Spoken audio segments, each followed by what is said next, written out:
India ലോകത്തിലെ നാലാമത്തെ വലിയ റെയിൽവേ ശൃംഖലയാണ്. ഇന്ത്യൻ റെയിൽവേ പ്രതിദിനം 1000-ലധികം പാസഞ്ചർ ട്രെയിനുകളാണ് സർവീസ് നടത്തുന്നത്. ലക്ഷക്കണക്കിന് പേരാണ് ഈ ട്രെയിനുകളിലൂടെ യാത്ര ചെയ്യുന്നത്. എന്നാൽ നമുക്കറിയാം, എല്ലാ റെയിൽവേ സ്റ്റേഷനിലൂടെ കടന്നു പോകുമ്പോൾ അവിടെ ഒരു മഞ്ഞ ബോർഡ് ഉണ്ടാകും.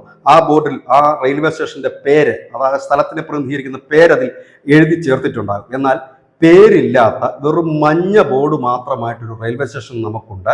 ഇത്രയേറെ, അതായത് ആയിരക്കണക്കിന് റെയിൽവേ സ്റ്റേഷൻ ഇന്ത്യൻ റെയിൽവേക്കുണ്ട്. ആ റെയിൽവേ സ്റ്റേഷനിൽ ഒരേ ഒരു പേരില്ലാത്ത റെയിൽവേ സ്റ്റേഷനേ ഉള്ളൂ. പക്ഷെ റെയിൽവേ സ്റ്റേഷനിൽ ബോർഡുണ്ട്, ഈ മഞ്ഞ ബോർഡുണ്ട്, പക്ഷെ പേരില്ല. അത് എവിടെയെന്ന് ചോദിച്ചാൽ പശ്ചിമ ബംഗാളിലെ ബർധമാൻ ജില്ലയിൽ പെടുന്ന അവിടെ നിന്ന് ഒരു 35 കിലോമീറ്റർ അകലെ ഒരു റെയിൽവേ സ്റ്റേഷനാണ്. ഈ പേരില്ലാത്ത റെയിൽവേ സ്റ്റേഷൻ എന്ന് പറയുമ്പോൾ പ്രേക്ഷകർ ഒരുപക്ഷെ കരുതും അവിടെ ആളും അനക്കവുമൊന്നുമില്ല, ട്രെയിൻ വരാത്ത ഒരു സ്റ്റേഷനാണ്. പക്ഷെ അങ്ങനെയല്ല, നല്ല തിരക്കുള്ള റെയിൽവേ സ്റ്റേഷനാണ്, എപ്പോഴും സജീവമായ റെയിൽവേ സ്റ്റേഷനാണ്. ദ ന്യൂസ് ഹിന്ദി എന്ന് പറയുന്ന മാധ്യമത്തിൻ്റെ റിപ്പോർട്ട് അനുസരിച്ച് എന്തുകൊണ്ടാണ് പേരിടാത്തത് എന്നതിന് കാരണം, ഈ റെയിൽവേ സ്റ്റേഷൻ്റെ ഇരുഭാഗവും അപ്പുറവും ഇപ്പുറവും 2 ഗ്രാമങ്ങളാണ്. ഈ 2 ഗ്രാമങ്ങളും അവരുടെ ഗ്രാമത്തിൻ്റെ പേര് റെയിൽവേ സ്റ്റേഷൻ നൽകണമെന്ന് റെയിൽവേയോട് ആവശ്യപ്പെട്ടു.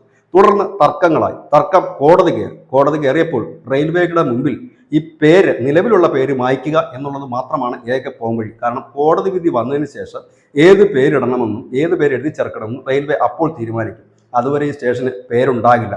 ഏതായാലും പേരില്ലാതായിട്ട് ഒരുപാട് നാളുകളായി. പക്ഷേ നിലവിൽ ഈ പേരില്ലെങ്കിലും റായ് നഗർ എന്ന പേരിലാണ് ഇവിടുത്തെ ബുക്കിംഗ് ഒക്കെ നടക്കുന്നത്. പക്ഷേ റെയിൽവേ സ്റ്റേഷന് പേരില്ല എന്ന് മാത്രമേ ഉള്ളൂ. ഇനി മറ്റൊരു വലിയ വിചിത്രമായൊരു കാര്യം കൂടിയുണ്ട്. നമുക്കറിയാം, ഇന്ത്യൻ റെയിൽവേ എന്നൊക്കെ പറഞ്ഞാൽ അവധികളില്ല. ആ റെയിൽവേ സ്റ്റേഷൻ എല്ലാ ദിവസവും 24 മണിക്കൂർ പ്രവർത്തിച്ചുകൊണ്ടിരിക്കുന്നതാണ്.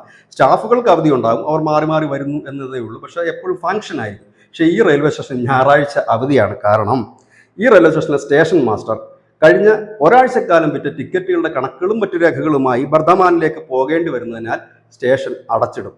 അപ്പോൾ സ്വാഭാവികമായൊരു ചോദ്യം ചോദിക്കും, ആ ദിവസം എങ്ങനെയാണ് അവിടുത്തെ യാത്രക്കാർ യാത്ര ചെയ്യേണ്ടതെന്ന് ചോദിച്ചാൽ ഓൺലൈൻ ബുക്കിംഗ് ഉണ്ടാകും. സ്റ്റേഷനിൽ നിന്ന് ടിക്കറ്റ് എടുക്കാനോ മറ്റ് സർവീസുകളോ ഉണ്ടാകില്ല എന്ന് മാത്രമേ ഉള്ളൂ. ഏതായാലും ഇങ്ങനെ ചില വിചിത്രമായ കഥകൾ കൂടി നമുക്ക് ഈ ഇന്ത്യൻ റെയിൽവേയിൽ പറയുവാനുണ്ട്. News India Malayalam.